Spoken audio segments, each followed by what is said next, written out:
Now, Yebo, ngiyezwa. on Yes, I those, hear. on those 6 occasions, did Mr. Mjiako ever come to you at the dock, as the court's indulgence, come to you at the dock and introduce himself to you? Kulawo mahlandla ayisithupha ke ingaba kunehlandla la umnumzana uMjiyako weza khona noma ke acela inkantolo ukuthi uyacela ke ukuthi nje aye kuwena la eboxini la ukhona azokhuluma nawe? Cha Nkosi enkantolo. No, my lord. Mina kwesinye isikhathi ngangingena nongena eboxini. At times I would not even enter the dock, my lord. Ngangithi mangena ngomnyango thothi ngisahamba ngenyaka kuthiwa ngime khona la akhuluma uToleka ngitshela icala liyahlehla hlehlelela ngale kodwa. Khona lapho ngiphuma ngiyahamba ngiyala ishiwe emotweni ngilethiwe police station ePitori. At times, my lord, I would still be walking on my way to the dock, and then the interpreter would then convey to me that your matter is being postponed to such and such a date. From there, my lord, I would then go back to the vehicle.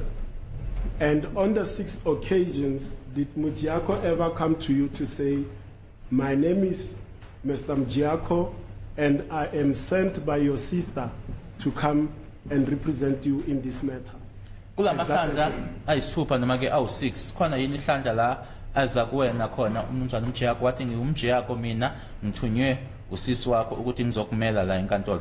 Cha alikho lelo langa lenkosi enkantolo. No, my lord, there was never such a day.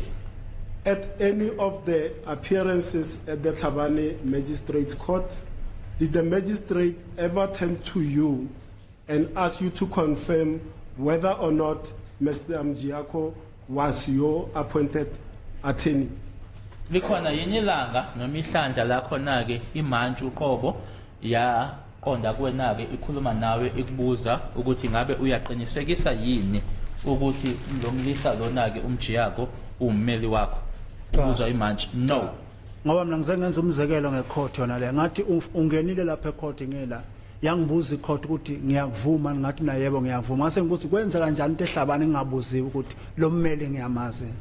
Because I even made an example with this court that in this court I was asked, the court asked me if I confirm that indeed you are my legal representative. I then said yes, I do confirm. I then asked why is it that the same exercise was not done in Thabane? And at any of the Thabane court appearances, after the appearances, you are then taken back to the motor vehicle that transported you there. Did Mjiako ever come to where you were transported in the car and introduce himself after the appearances at the Thabane Magistrates Court? We are sure ukuthi ke usahamba ke ubese uyakutolekela ukuthi uyajika ukubuyela emotweni. Ingabe lapho kusubuyela emotweni noma imoto leyo wakuyona wake weza yini uMjiyako wafika ke lapho washo ukuthi ubani nokuthi ummeli wakho? Cha akazangezeze mina ke. No, my lord, he never came.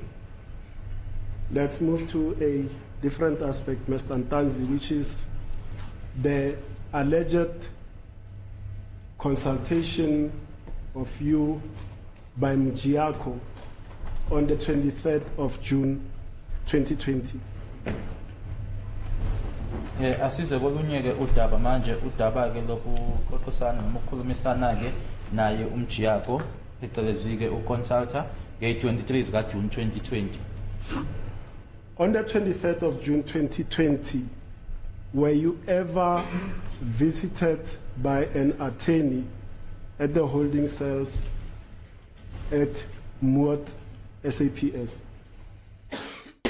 Ingabe ngazo i-23 zika June 2020 kunomeli yini oweza wazokubona uMarcel asePretoria Muti? Cha Nkosi enkantolo. No, my lord.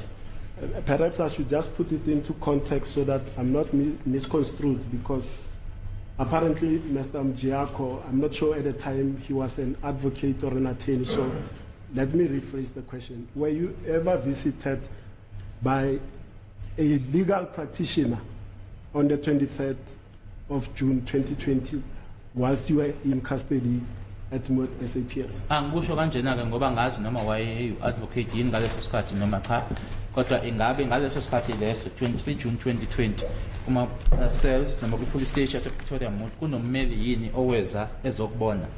Cha Nkosi enkantolo. No, my lord. Now, for this proposition, the state quoted to you from the evidence of Brigadier Gininda that on the 23rd of June 2020, he received a call from Moot SAPS that there was an attorney who was desirous of consulting with you, and that he then told the person that called him, that is Gininda, that he will make his way down to Moot SAPS. Lana ke umshushisi ke awakufundela ke ubufakazi bakhe uBrigadier Gininda ukuthi ke wathola ucingo olwalubuya khona kuyona ke ipolice station yase Pretoria Moot ukuthi ke kwakunommeli lapho ke wayefisa ukuthi ke akhulumisane nawe, wabe yena ke uGininda esetshela umuntu loyo owamshayela ke ucingo ukuthi ke usendleleni eza khona lapho ePretoria Moot. Now, we are not going to regurgitate, Mr. Ntazi, as I've said, what Brigadier Gininda said happened and what he allegedly observed when he got to the Pretoria Moot SAPS. The point is this: were you shown a cell register, OB entry register, prisoner visit register, legal visit register, or any form of record that there was an attorney that came to consult with you on the 23rd of June 2020? Nanje ngoba bese ngishilo ke kwena ukuthi angeke siphinde ubufakazi ukuthi uBrigadier Gininda wathini akakusho lokho, kodwa ke engikubuzayo nako ngaba ikhona yini iregister phecelezi ke incwadi noma yommeli yase police station ukuthi nje kwakunommeli owayezokubona ngaleli langa lange 23 June 2020 police station? Cha, azengibona. No, I've never seen it.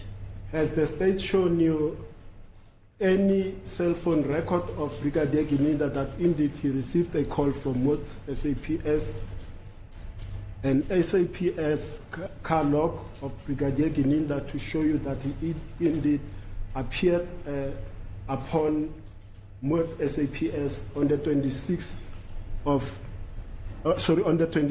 of June 2020 at Moot SAPS?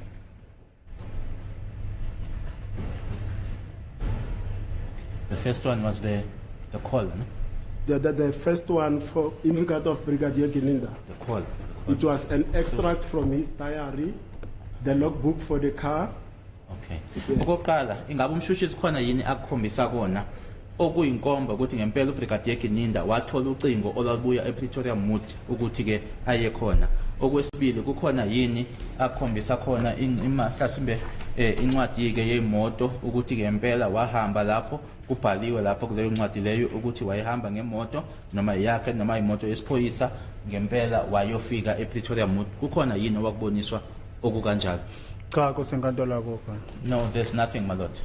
And does it surprise you that not even one officer, the one that allegedly made the call to Brigadier Gininda, was not called to come and confirm that indeed he made a call to Gininda, informing him that there's an attorney that wants to consult in Tanzania?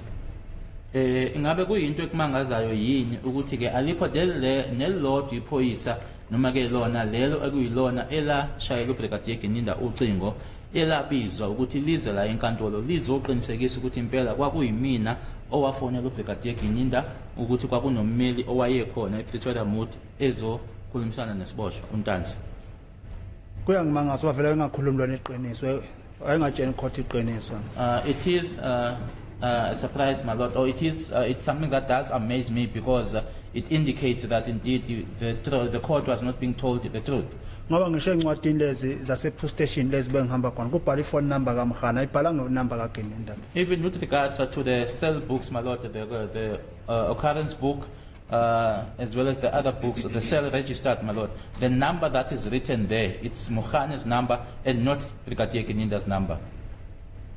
Now let's speak about the events at the Boksburg Magistrates Court. Mr. Ntanzi, the reason why I'm asking in this format, I'm asking it in the manner in which you were cross-examined. So I'm not following the logical sequence of how I led you in the evidence in chief. I'm following the cross-examination as it happens, so it jumps from one day to the next, and but the essence is to clarify the issues relating to that cross-examination. Asiyeke manje kudaba lwasenkantolo eBoksburg.